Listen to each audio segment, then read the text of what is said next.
Hey FabTV fans, I'm here with Andrew Sarvis. He is a Teamster and wildland firefighter, and he has some different insight about the Palisades fire, and he also did private firefighting out there in Palisades. So tell me what you did out there.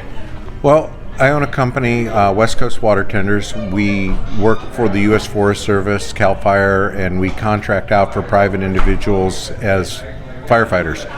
So we had a list of clients in the Palisades and Malibu area that we were out on the last fire as well, and we privately protect individual compounds and homes. So did you actually save these houses? Yes, we had a very high success rate of what we do. Unfortunately, there were some situations where the blocks and blocks went, and our houses were the last. We lost 3 houses that were just, we couldn't stop what was going on around them. So, but our houses were the last standing by the mitigation work that we did, and I like to think of the successes we had because a lot of the neighborhoods, ours was the only house standing. So you roll up in your water truck and you just like douse the houses. I mean, in your fire gear. Tell me how it goes. So what we try to do, we watch the weather constantly, so we know when the red flag conditions are coming. So we coordinate with the clients, and we try to be pre-positioned before these events start. You were there before the fires were started? On this one, no, because the clients, we reached out 48 hours before, because this was a good one because we knew when it was going to blow, what time it was going to start, where it was going to blow, and how hard it was going to blow. So we reached out to the clients and stressed to them the importance that we knew that this was going to be a red flag with the relative humidity being low. So that's one of the things that is a key factor in it, is when the humidity drops below 30%, the chance of things igniting quickly goes way up. So our city, LA, was not pre-positioned ready with all this when it was coming. I don't know on their end because I was dealing with the private side, so I don't know what the agencies had in mind. But you guys were pre-positioned.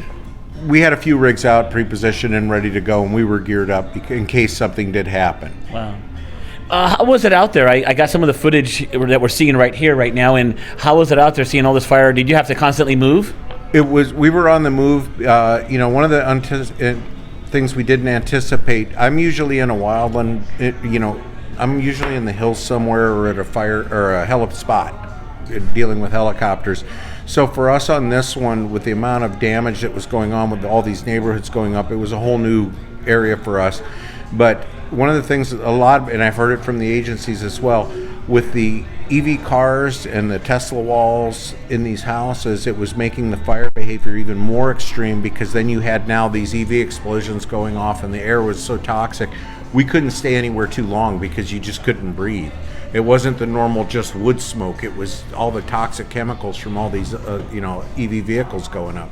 So we would go in, do what we could, and then we'd have to roll to another spot to do the same thing. And it was triaging and just mitigating what we could, and then just keep on the move the whole time. Here's my question: how was the LA Fire Department and CAL FIRE? Did they work with you? Did they like you seeing there? Did they bug you? What happened? We had a lot of good interaction. The county, a lot of it we know from working in the film business for years, and LA City knows who we are, so they were really supportive, and we would stop, and if I have water tenders in the area, we would stop and help them out because of the water situation. The water system I've heard a lot of mixed things about it. We didn't run out of water. There was just such a demand on the hydrants and the water utility infrastructure, with multiple rigs pulling at the same time and hydrants getting slammed closed. Water mains are going to break. It happens. And so we would try to help them out as well by letting our water tenders, which carry 4,000 gallons of water, top off their engines so that they could keep in the fight. Wow. Okay, so how do people get a hold of you? I have a house, so I could call you to just stand by and be there just to ready to water it down. And also, would you kind of water it down a little bit before the fire gets there, kind of thing too? Yes. What our main goal is, and we try to create a microclimate around the properties by pre-soaking and changing the conditions so that the humidity level on that property is higher.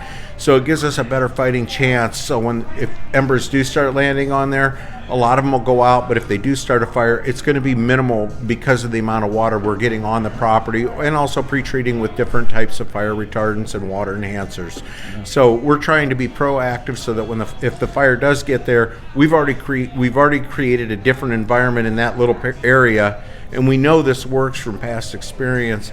By creating that microclimate around the property, we're getting that humidity level up, and there's less chance for that fire to spread rapidly. It gives us time to react to it, put it out, and move on to other things. You know what I've seen a lot of lately on Instagram and TikTok is these water sprinklers getting installed all around the top of the house. What do you think? What's your thoughts on that? Well, I see a lot of them as well. There are companies out there that make really good systems that pull off of the pools and things like that. A basic water sprinkler is plastic, so the heat is going to affect what that does.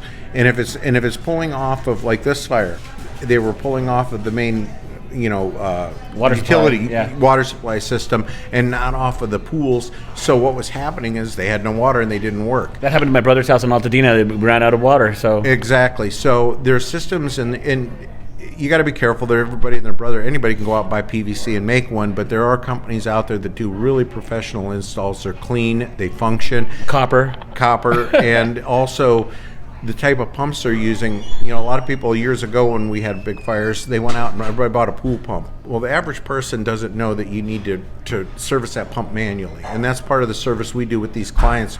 We provide them with that type of infrastructure equipment. So, like a fire department has big resources, we don't. So we try to get each of the clients to have all their own equipment in place for us to come in, such as hoses, additional hookups for us, and then we can also pool off for their pools with the pump. But we come in every 2 months, service the pumps, run them, express them, make sure everything's good, make sure they're stable in the gas. And a lot of people pulled their pool pumps out on this fire with the portable gas engine pump, went to use it, and they couldn't figure out why it wouldn't run. Well, it's had gas sitting in it for 3 years, which gummed up the carbs and stuff. So that's the benefit of having somebody come in and check all that constantly.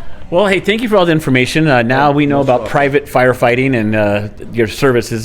So it's really cool to talk to you and get this information. Thank you. And Okay. we're service, and any questions, please don't hesitate to reach out. And ID out, shout out what your company name is and phone number. West Coast Water Tenders, 661-510-8128.